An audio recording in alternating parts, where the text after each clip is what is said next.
Good afternoon, folks. Sorry to keep you waiting a few minutes. 45 years, the United States Supreme Court has recognized the college's freedom to decide how to build diverse student bodies and to meet their responsibility of opening doors of opportunity for every single American. In case after case, including recently, just as a few years ago in 2016, the court has affirmed and reaffirmed this view that colleges could use race not as a determinant factor for admission, but as one of the factors among many in deciding who to admit from a already qualified pool of applicants. Today, the court once again walked away from decades of precedent and as the dissent has made clear. The dissent states in today's decision, quote, rolls back decades of precedent and momentous progress, end of quote. I agree with that statement from the dissent. The court has effectively ended affirmative action in college admissions, and I strongly disagree with the court's decision. Because affirmative action is so misunderstood, I want to be clear, make sure everybody's clear about what the law has been and what it has not been until today. Many people wrongly believe that affirmative action allows unqualified students to be admitted ahead of qualified students. This is not how college admissions work. Rather, colleges set out standards for admission, and every student has to meet those standards. Then and only then, after first meeting the qualifications required by the school, do colleges look at other factors in addition to their grades, such as race. The way it works in practice is this. Colleges first establish a qualified pool of candidates based on meeting a certain grade, test scores, and other criteria. Then and only then, it is from this pool of applicants, all of whom have already met the school standards, that the class is chosen after weighing a wide range of factors, among them being race. You know, I've always believed that one of the greatest strengths of America, and you're tired of hearing me say it, is our diversity. But I believe that. If you have any doubt about this, just look at the United States military. The finest fighting force in the history of the world. It's been a model of diversity. And it has not only made our nation better, stronger, but safer. I believe the same is true for our schools. I've always believed that the promise of America is big enough for everyone to succeed, and that every generation of Americans, we have benefited by opening the doors of opportunity just a little bit wider to include those who have been left behind. I believe our colleges are stronger when they are racially diverse. Our nation is stronger because we are tapping into the full range of talent in this nation. I also believe that while talent, creativity, and hard work are everywhere across this country, not equal opportunity. It is not everywhere across this country. We cannot let this decision be the last word. I want to emphasize, we cannot let this decision be the last word. While the court can render a decision, it cannot change what America stands for.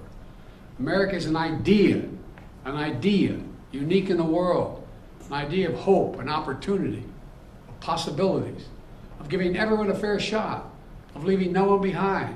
We've never fully lived up to it, but we've never walked away from it either.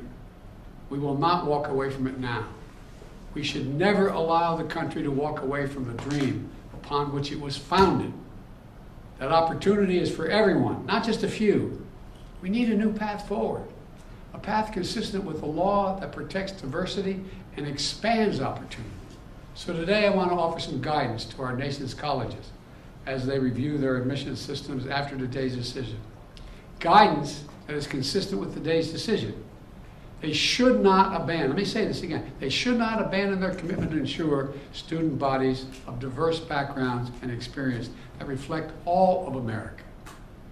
What I propose for consideration is a new standard, where colleges take into account the adversity a student has overcome when selecting among qualified applicants.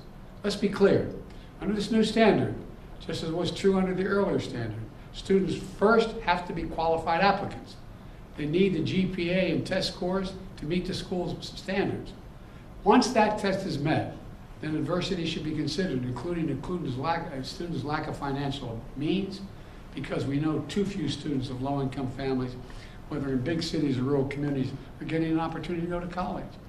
When a poor kid, maybe the first in their family to go to college, gets the same grades and test scores as a wealthy kid, whose whole family's gone to the most elite colleges in the country, and whose path has been a lot easier. Well, the kid who faced tougher challenges has demonstrated more grit, more determination, and that should be a factor that colleges should take into account in admissions, and many still do. It also means examining where the student grew up and went to high school. It means understanding the particular hardships that each individual student has faced in life, including racial discrimination that individuals have faced in their own lives. The court says, quote, "Nothing in this opinion should be construed as prohibiting universities from considering an application's discussion of how race has affected his or her life, but be it through discrimination or inspiration or otherwise," end of quote. Because the truth is, we all know it, discrimination still exists in America. Discrimination still exists in America. Discrimination still exists in America. Today's decision does not change that. It's a simple fact. If a student had to overcome adversity on their path to education, college should recognize and value that. Our nation's colleges and universities should be engines of expanding opportunity through upward mobility. But today, too often, that's not the case. Statistics, one statistic, students from the top 1% of family incomes in America are 77 times more likely to get into elite college than one from the bottom 20% of family incomes. 77% greater opportunity. Today, for too many schools, the only people who benefit from the system are the wealthy and the well-connected. The odds have been stacked against working people for much too long. We need a higher education system that works for everyone, from Appalachia to Atlanta and to far beyond. We can and must do better, and we will. Today, I'm directing the Department of Education to analyze what practices help build a more inclusive and diverse student bodies and what practices hold that back. Practices like legacy admissions and other systems expand privilege instead of opportunity. Colleges and universities should continue their commitment to support, retain, and graduate their first students and classes. And companies who are already realizing the value of diversity should not use this decision as an excuse to turn away from diversity either. We can't go backwards. I know today's court decision is a severe disappointment to so many people, including me. But we cannot let the decision be a permanent setback for the country. We need to keep an open door of opportunities. We need to remember that diversity is our strength. We have to find a way forward. We need to remember that the promise of America is big enough for everyone to succeed. That's the work of my administration, and I'm always going to fight for that. And I want to thank you all. And I know you've been told I have a helicopter out there waiting to go up to do an interview in New York.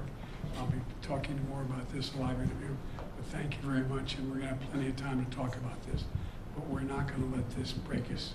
President Biden, the Congressional Black Caucus said the Supreme Court has thrown into question its own legitimacy. Is this a rogue court? This is not a normal court. Should there be term limits for the justices, sir? Okay, thank you for everyone. We're going to call the doors for departure right now. So if everyone wants to do it quickly, safely,